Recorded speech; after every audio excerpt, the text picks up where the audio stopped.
오늘 우리가 들을 말씀은 에베소서 2장 4절에서 8절입니다.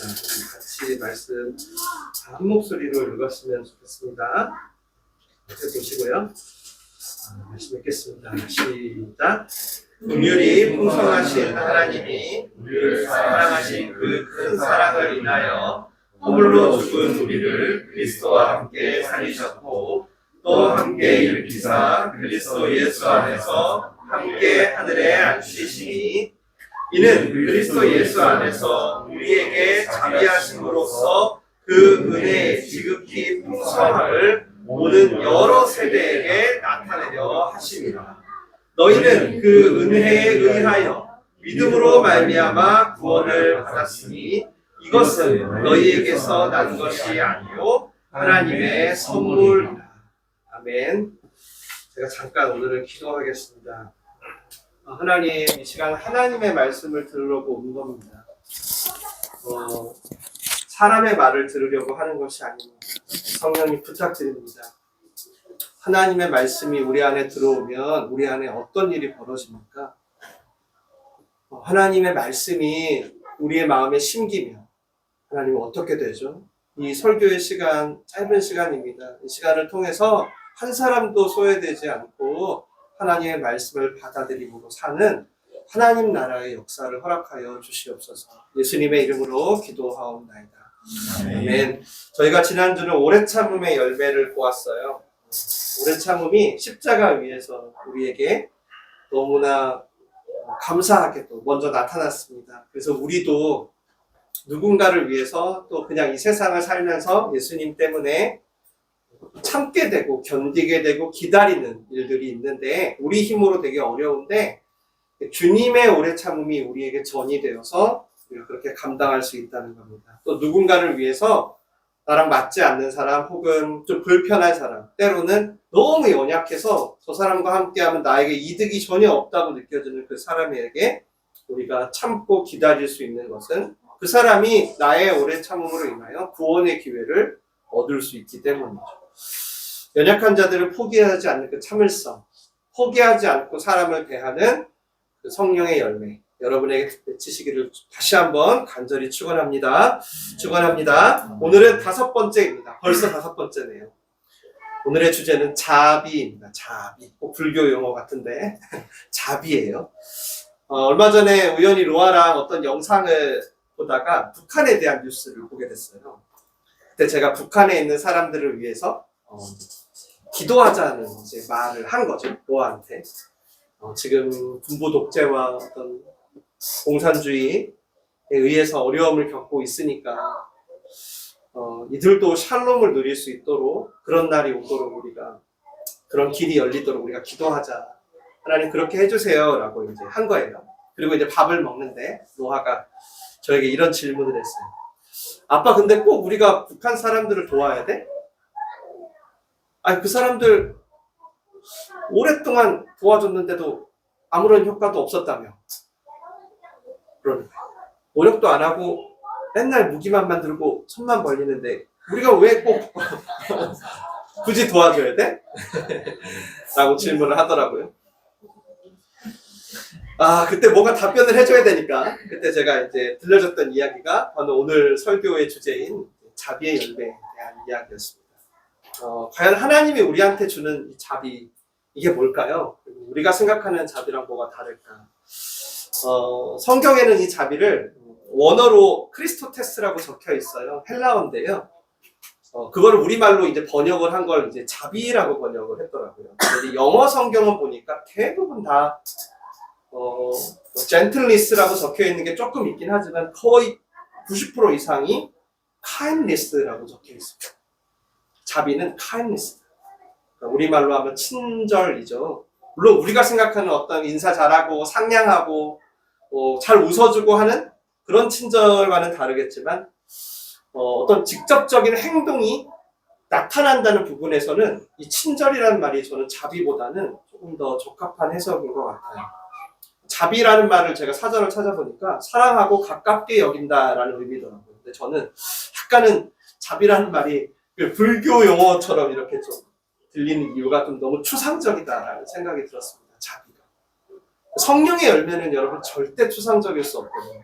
누구나 다 알 수 있게 하려고 열매로 주시는 거거든요.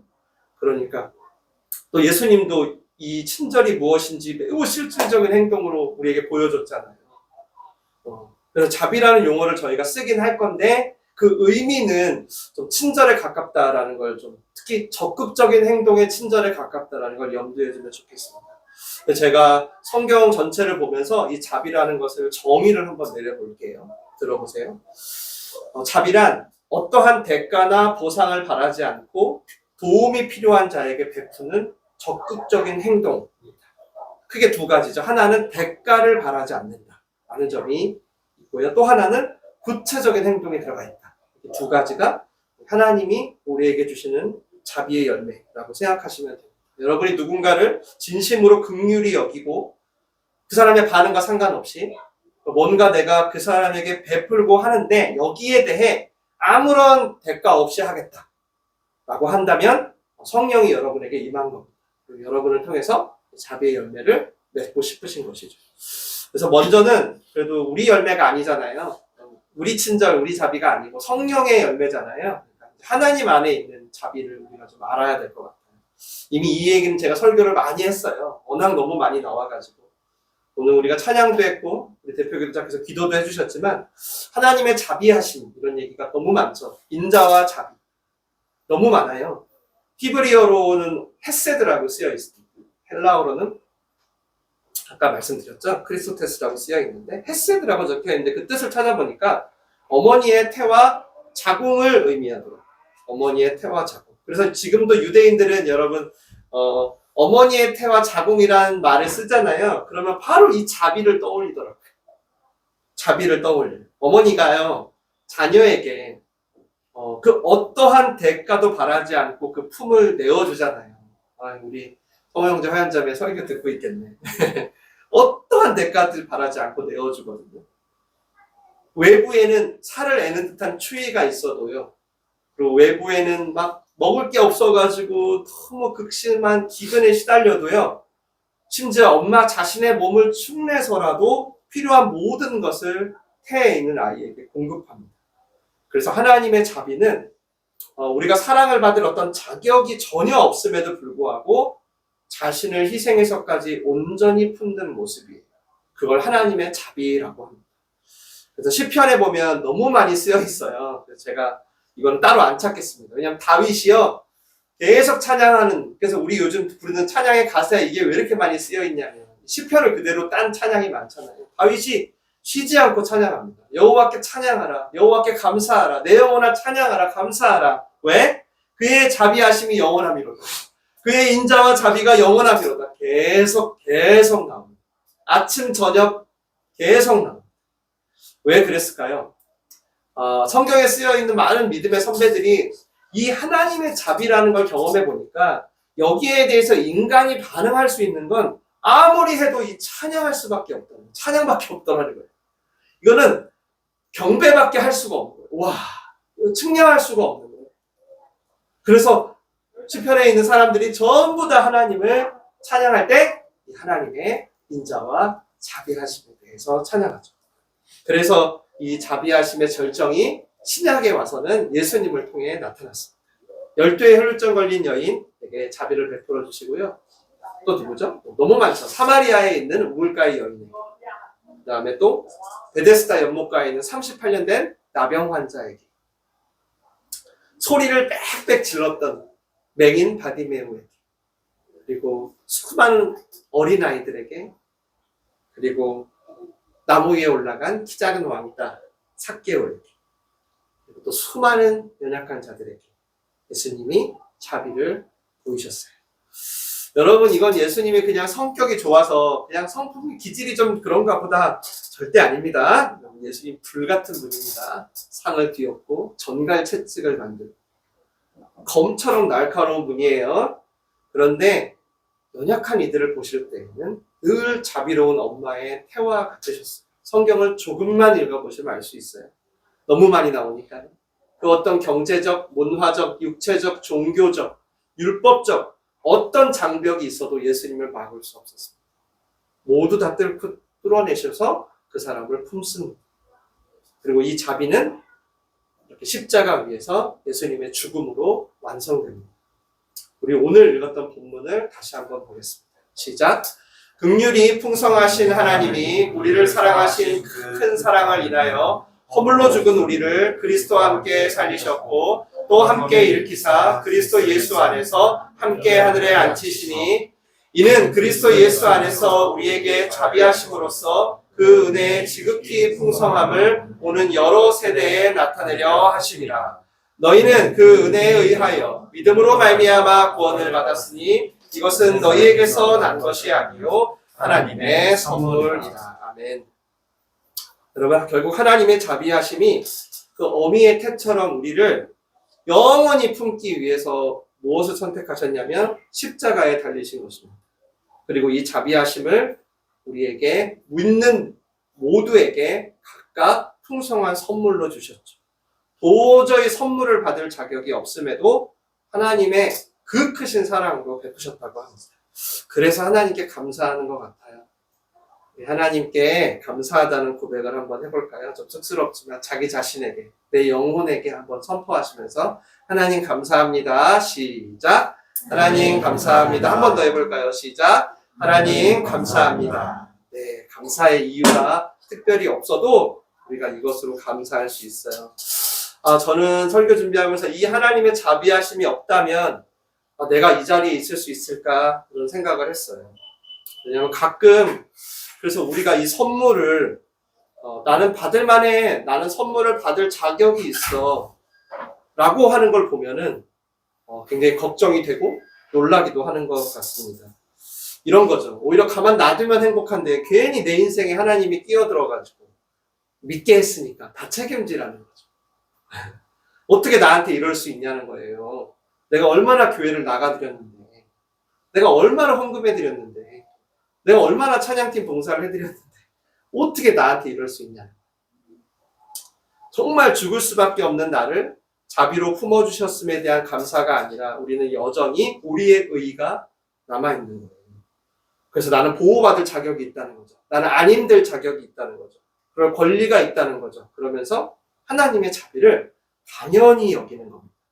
물론 처음에는 감사도 하고 찬양도 있는데 그러나 어느새 이 자비가, 이 자비하심에 익숙해지고 나면은 나도 모르게 당연하다고 여기고 권리로 여기고 심지어 자비를 내가 주일이면 그래도 시간 내고 운전해서 큰맘 먹고 예배 한번 나와드린 것에 대한 내가 나와드렸지 않냐 이거죠. 그거에 대한 보상과 대가로 여기게 되는 것 같아요. 이 부분이 참 중요한데요. 여러분 우리가 살면서 매 순간 하나님의 이 자비하심에요. 진심으로 감사할 수 있다면 내가 지금 누리고 있는 구원이 나의 어떤 행위나 내 노력 아니면 내가 꽤 괜찮은 사람이어서 내가 꽤 친절하고 나이스한 사람이어서 받는 대가라고 생각하지만 않는다면 아마 여러분은 놀랍게도 매일 이 성령의 열매를 맺을 준비가 되실 것입니다. 하나님은 나에게 그야말로 정말 자비로우셔. 이런 말은요, 내가 하나님과 단절된 죄인인데, 그래서 언제든 내 생명을 거두어 가셔도 나는 아무런 할 말이 없을 만큼 아무것도 아닌 나인데, 그럼에도 불구하고 베푸신 그 십자가의 은혜가 놀랍게 자비로우셨다라는 뜻입니다. 어떤 사람은 그래도 이렇게 얘기해요. 이 하나님 없어도 충분히 행복할 수 있다라고 생각하는 거죠. 근데 여러분, 우리는 정말 제 믿음으로 고백할게요. 하나님이요, 우리를요, 단 한시라도 자비로 품지 않잖아요. 그럼 다 멸망이고 절망이. 인생은 진짜 화장터에 들어가 먼지밖에 안 남는 존재입니다. 정말 절망이에요. 우리는 하나님 없이 철저히 죄인이기 때문입니다. 하나님 없이는 철저히 죄인이에요. 한 청년이 저에게 그런 질문을 한 적이 있어요. 솔직히 자기는 하나님이 필요 없다는 거예요. 그 사람들이 자꾸 나한테 전도를 하려고 할 때마다 기분이 너무 나쁘다는 거예요. 예수를 믿지 않으면 지옥에 간다는 얘기.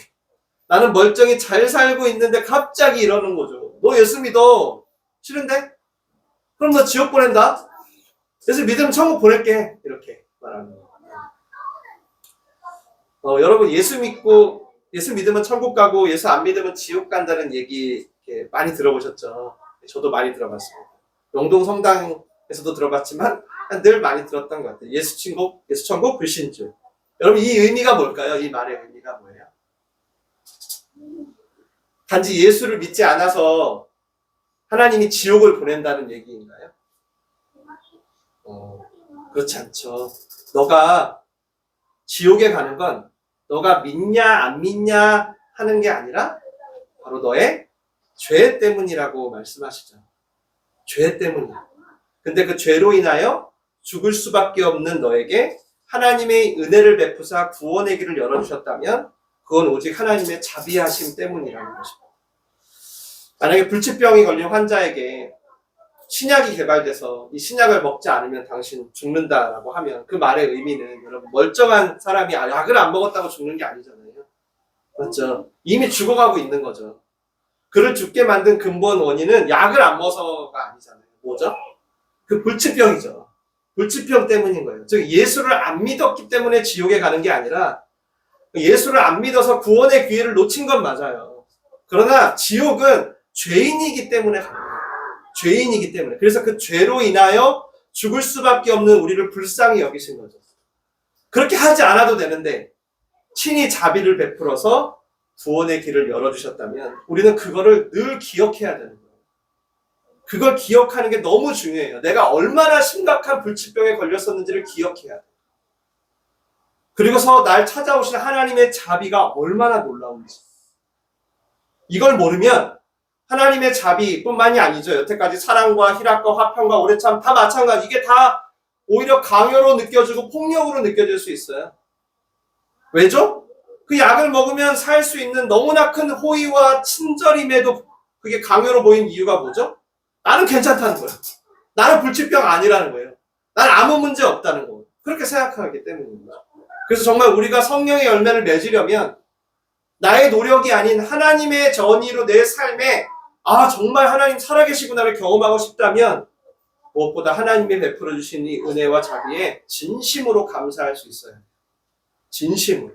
그게 출발입니다. 선물을 받아야 선물할 수 있어요. 한 번만 더 자신에게 이렇게 한번 고백하겠습니다.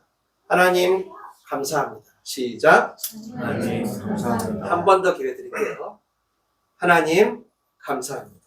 하나님 감사합니다. 네, 이게 진심으로 여러분의 인생에 날마다 울려 퍼지기를 축원합니다.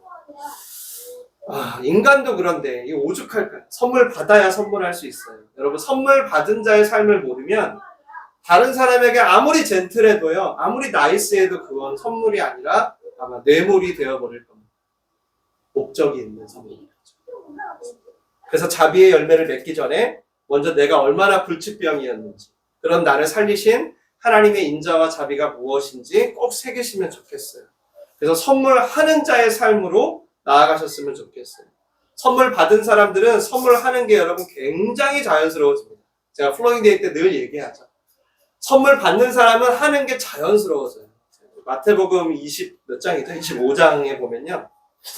예수님이요, 양과 염소를 이렇게 나누는 장면이 있습니다. 양을 나누고 염소를 나눠요. 뭔가를 설명해 주려고 하는 거죠. 그리고 이제 오른쪽에 양을 두시면서 그 양들을 향해서 의인이라고 하면서 그들에게 이런 얘기를 하세요.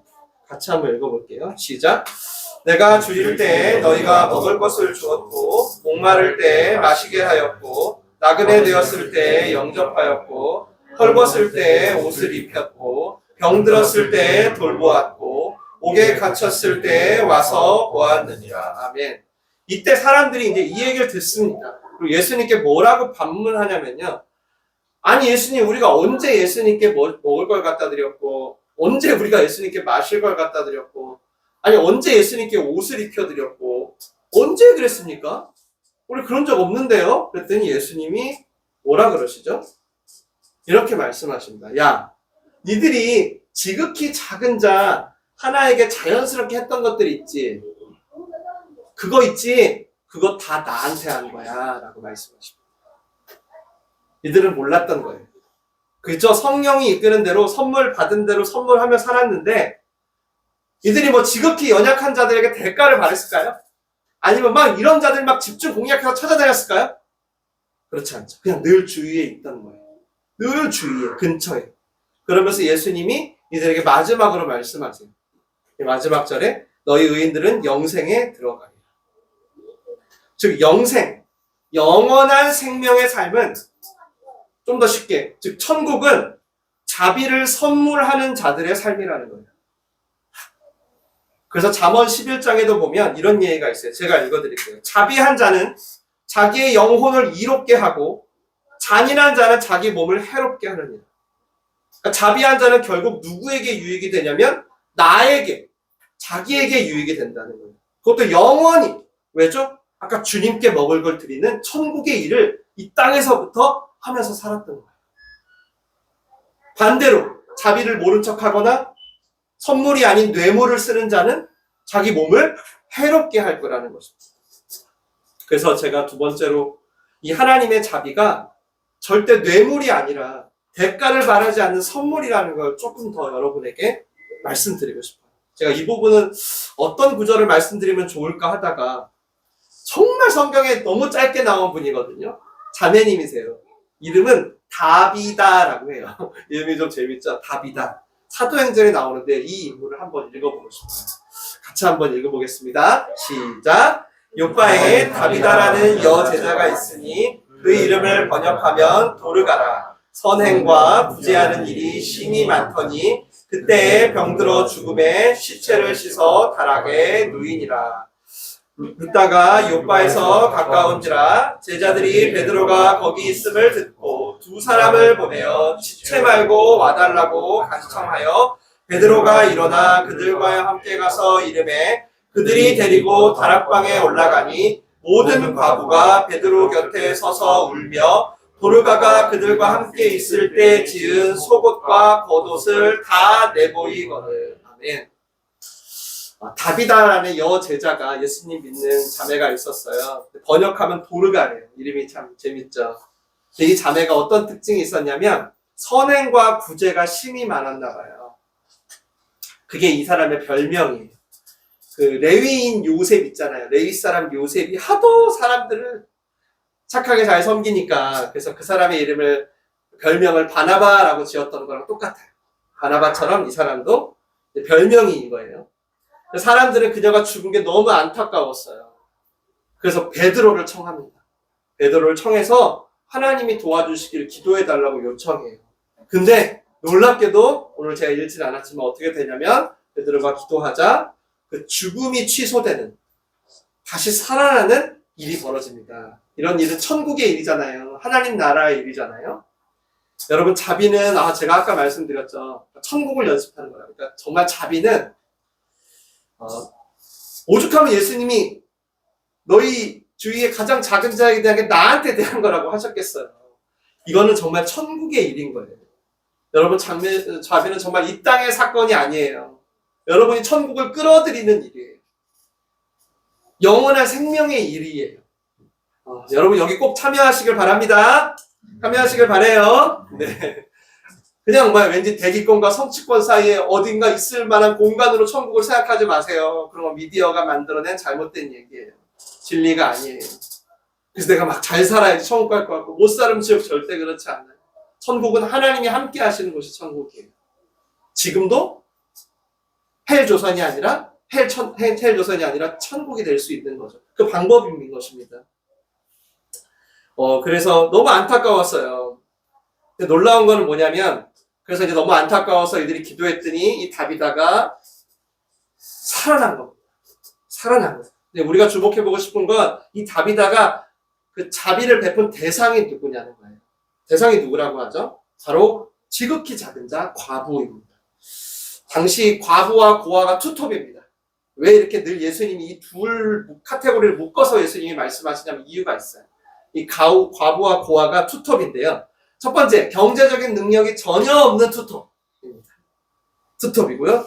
두 번째, 경제적인 능력, 그러니까 한마디로 경제 활동을 할 수 없는, 그러니까 한마디로 경제적인 일을 할 기회조차 없는 그런 기회가 차단된 이들입니다. 무슨 얘기죠? 이들은 누군가 도와주지 않으면 살 수 없는 거죠. 바로 이들을 도와준 거예요. 여러분 이런 부류를 도와요. 이런 부류를 섬기면 돌려받을 수 있나요? 돌려받을 수 있어요? 뭐? 없죠. 전혀 없어요. 여러분, 그래서 하나님의 자비는, 내 자비 말고요, 하나님의 자비는 내가 돌려받을 수 없는 사람들을 섬길 때 나타납니다. 내가 페이백 할 수 없어요. 밥 한 끼도 얻어먹을 수 없어요. 그런 사람들을 적극적인 행동으로 섬길 때 나타나는 게 자비의 열매예요. 우리의 친절은 여러분 은근히 자리 잡은 보상 심리를 벗어나기 쉽지 않거든요.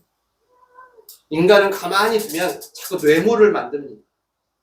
내가 이렇게 해주면 언젠가 밥은 한번 쏘겠지? 이렇게. 저도 그래요. 목사지만 똑같습니다. 제가 성령의 열매를 맺지 않는 한은 이 보상에서 저 자유로울 수 없어요. 심지어 얼마나 옹졸하냐면 제가 기도를 하잖아요. 그럼 기도의 일을 들어주신 하나님보다 내가 기도해서 됐다는 걸 페이백 받고 싶어하는 게 바로 목사예요. 얼마나 옹졸해요. 그러니까 하나님의 자비는 여러분 어떠한 보상 심리가 없어요. 그래서 여러분이 이런 일을 했다면 여러분의 성품이 좋아진 게 아니라 성령의 열매가 맺혔구나라고 생각하시면 돼요. 여러분 그렇게 마음이 그렇게 좋은 분들 아니잖아요. 저랑 똑같이. 보상 심리로 충만하지 않아요? 그러니까 성령의 열매인 거예요. 어떤 보상 심리도 없어요. 그냥 일방적으로 주고 끝나요. 이런 마음이 바로 성령으로부터 우리에게 부어지는 거예요. 그게 바로 지금 다비다 자매님을 통해 나타났고요. 그래서 베드로를 불러다 놓고 모든 과부들이 모였습니다. 한번 상상해 보세요, 이 장면. 도르가가 생전에 만들어준 겉옷, 속옷들을 다 가지고 왔나 봐요. 그래서 흔드는 거예요. 이거 그녀가 만들어줬어요. 이거 그녀가 만들어줬어요. 기도해주세요. 몰라. 과부들은 교회도 못 나갔을 거니까 그냥 막 흔드는 거예요. 이들에게 겉옷과 속옷은 몇 번 말씀드렸지만 의복이 아니에요. 당시 재산 1호가 겉옷과 속옷입니다. 그냥 옷이 아니에요. 이건. 이 사막 이후에 있을 텐트도 되고 아주 중요한, 이거 없으면 못 사는 필수품 1번이에요. 그걸 다비다 자매가 만들어줬나 봐요. 그걸 다들 무슨 손수건, 노란 손수건 흔들듯이 이렇게. 이거 나한테 줬어요. 이렇게 흔드는 거예요. 그 장면을 한번 생각해 보세요. 그러면서 그 다비다의 마지막에 지금 함께 한 겁니다. 제가 묵상하는데 그런 생각이 들었어요. 내가 늙을 때 이렇게 옷 들고 찾아오는 사람이 있을까? 생각이 들었어요. 한 명도 없으면 정말 슬프겠다. 네. 여러분의 노년에 많은 사람들이 찾아왔으면 좋겠습니다.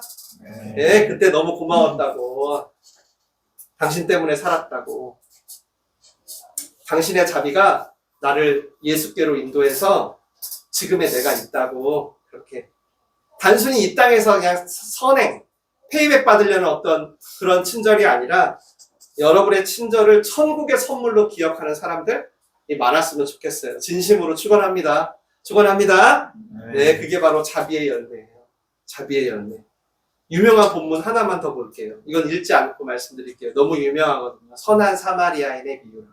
누가복음 10장에 있죠. 한 유대인이 강도를 만났어요. 그래서 죽음의 위기를 겪은 거죠. 강도가 엄청 상해를 했나 봐요. 근데 그 앞에 몇 명이 지나가요. 처음에 율법학자, 성경을 가르치는 사람, 바리새인, 그 다음 제사장. 근데 아무도 안 도와주는 거죠. 그러다 결국 누가 돕냐면 사마리아인이 도와요.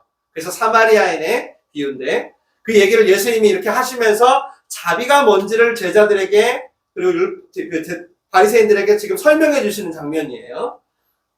여러분 아까 제가 얘기했죠. 자비는 대가를 바라지 않는 거잖아요. 근데 그걸 넘어서 또 하나 중요한 한 가지를 가르쳐 주시는데 그게 뭐냐면 자비는 인간의 갈등을 초월한다는 거예요. 초월한다는 거예요. 이게 중요해요. 사마리아인과 유대인은 당시 가해자와 피해자입니다. 가해자는 누굴까요? 유대인. 피해자는 사마리아인입니다. 왜냐하면 유대인이 사마리아인을 개만도 못하게 했거든요. 말도 안 걸었고요. 그 동네는 밟지 않으려고 지나갔습니다. 더럽다고 저주했고요. 경멸했어요. 이유는 사마리아인들이 이스라엘 사람이었는데 이방인들과 혼혈인이 된 사람들이에요. 그래서 사마리아라고 했거든요. 그러니까 유대인들의 율법에 근거하면 혼혈인을 정죄하고 무시했던 거죠. 그래서 사마리아인들도 그러면 유대인들이 좋았을까요? 사마리아인이 유대인 좋았을까요? 완전 싫죠. 서로 최악이에요. 지금의 뭐 전라도, 경상도, 지금의 뭐 기아와 롯데 아무것도 아닙니다. 정말 진보와 지금의 이거 아무것도 아니에요. 정말 싫어했어요. 근데 오늘 놀랍게도 이 강도 만난 유대인을 도와준 유일한 사람이 누구죠? 바로 사마리아 사람이라는 거예요. 이게 여러분 자비의 열매로 나타나는 놀라운 열매입니다. 갈등을 초월해요. 인종과 문화와 전통 내리지 않아요.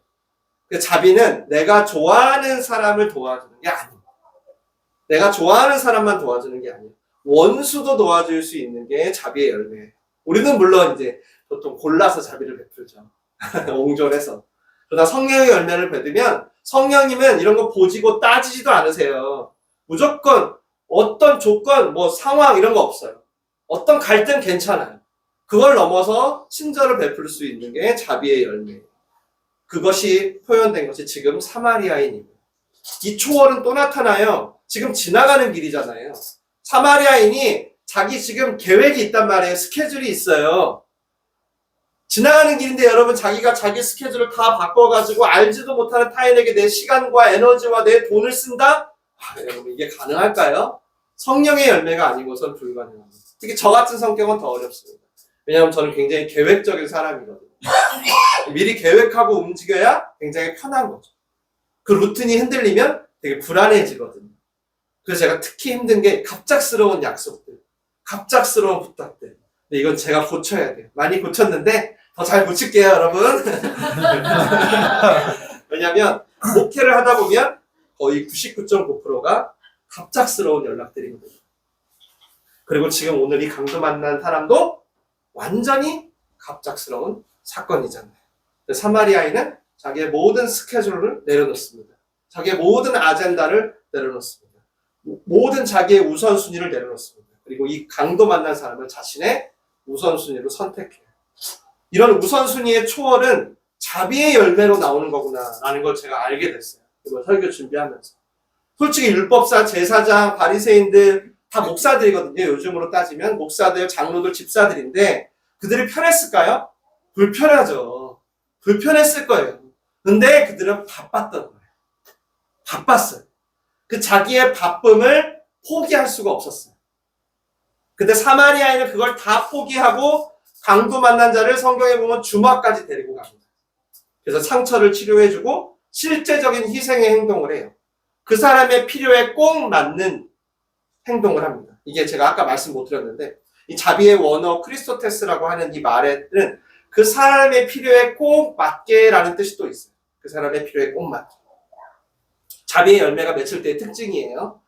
내가 뭘 해줬냐가 아니라 그 사람의 필요에 나의 헌신을 꼭 맞추는 이런 뜻이 있어요. 그리고 또 한 가지 초월이 있는데 그건 뭐냐면 사마리아인 이 비유가 갈등을 일단 넘어요. 그 다음에 맞춤 행동을 해요. 그리고 또 뭐가 있냐면 끝까지 책임지는 모습을 보여줍니다.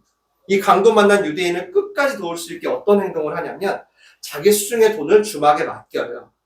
그리고 자기가 갈 길을 가야 되니까 오는 길에 자기가 다시 들려서 나머지를 다 정산할 테니까 일단 이 사람을 치료해 주는 거예요.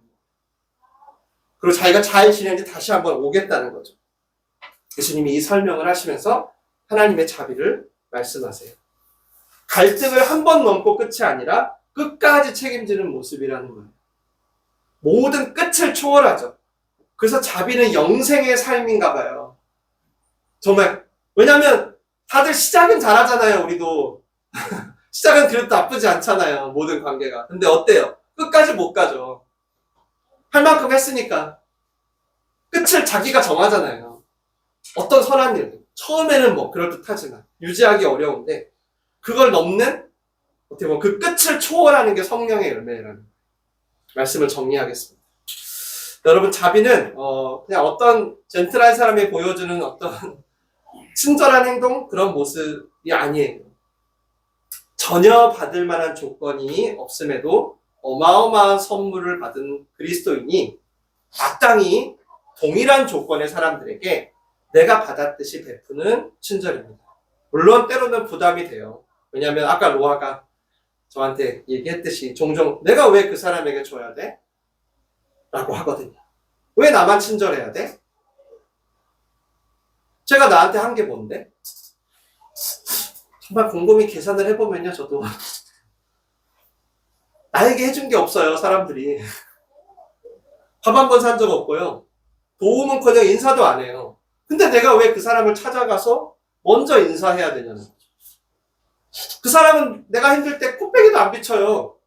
연락 한 번 없어요. 근데 내가 왜 그 사람 힘들다고 찾아가서 그 사람을 위해서 기도해야 되냐는 거예요. 즉 우리 생각에는 이 각박한 세상에서 그냥 받은 만큼만 주면서 사는 것도 벅차요. 그냥 갈등 속에서 그냥 그 갈등을 그냥 적절히 인사만 하고 지내면서 그냥 하는 것도 벅차요. 오늘 말씀으로 따지면 시작하는 것도 벅차요. 심지어는 시작도 벅차. 시작하는 것만 해도 놀라워. 근데 아까 제가 하나님의 자비 말씀드렸던 것처럼 우리가 하나님의 은혜와 자비 가운데서 산다면, 여러분이 하나님 감사합니다 한다면, 그러면 그 대상이 어떠한지를 다 떠나서 자꾸 마음에 부담이 생기는 겁니다. 성령께서 일하시는 거죠. 내가 받은 은혜 때문에, 내가 받은 선물 때문에 그래도 내가 가야지. 나한테 안 해줬다고 내가 안 할 수 없지. 자비의 열매가 맺히고 있는 겁니다. 이해가 될까요? 놀랍게도 이게 여러분, 제가 오늘 영생과 천국을 말씀드린 이유인데요. 놀랍게도 이게 여러분 자신을 바꿉니다. 그리고 여러분의 가정을 바꾸고요. 여러분의 인생을 바꾸고, 사회를 바꾸고, 세상을 바꾸고. 크리스천들이 예수, 천국, 불신족 외치지 않아도 돼요. 천국을 누리면서 구별되게 사는 방법이 바로 이 자비의 열매거든요. 그래서 이 열매를 맺으면 사람들이 기대하지 않았던 그 이상의 초월이 천국 수준의 삶이 지금 내 삶에 실현되는 거예요. 진짜예요. 내가 쟤 욕을 하고 다녔기 때문에 쟤도 틀림없이 나한테 보복할 거야 라고 생각하고, 그래 어떻게 날 보복하는지 보자 막 벼르고 있는데 보복은커녕 오히려 나의 어려움을 조용히 돌보고 있다는 걸 발견할 때 사람들은 충격을 받습니다. 자비의 충격이죠. 물론 우리 행동이 어떨 때는 어김없죠. 쟤 그럴 줄 알았다. 그럴 줄 알았다 그러죠. 근데 그럴 때마다 오늘 이런 설교, 이런 말씀을 묵상하는 거예요. 하나님께서 나에게 베푸신 자비를 묵상하는 거예요. 하나님이 나에게 베풀어 주신, 하나님이 어떻게 나에게 자비를 베풀어 주셨지? 어떻게 나를 품으셨지? 하나님께서 매를 들고 때로는 때려야 마땅한데도 도리어 막 찾아와가지고 그 태에 나를 품으시고, 내가 너를 다 안다고 말씀하시고, 심지어 너희가 아픔까지 사랑한다고 말씀하시고, 오히려 우리를 위하여 내가 너의 고난을 당하겠다고 하시는 그 측량을 할 수 없는 사랑 앞에서 우리가 다시금 우리의 관계와 갈등과 상식을 뛰어넘는 자비의 열매를 준비해야 하는 것입니다. 여러분께 이 자비의 열매가 맺히길 주님의 이름으로, 제 이름이 아니라 살아계신 주님의 이름으로 축원을 드립니다. 축원합니다. 기도하시죠.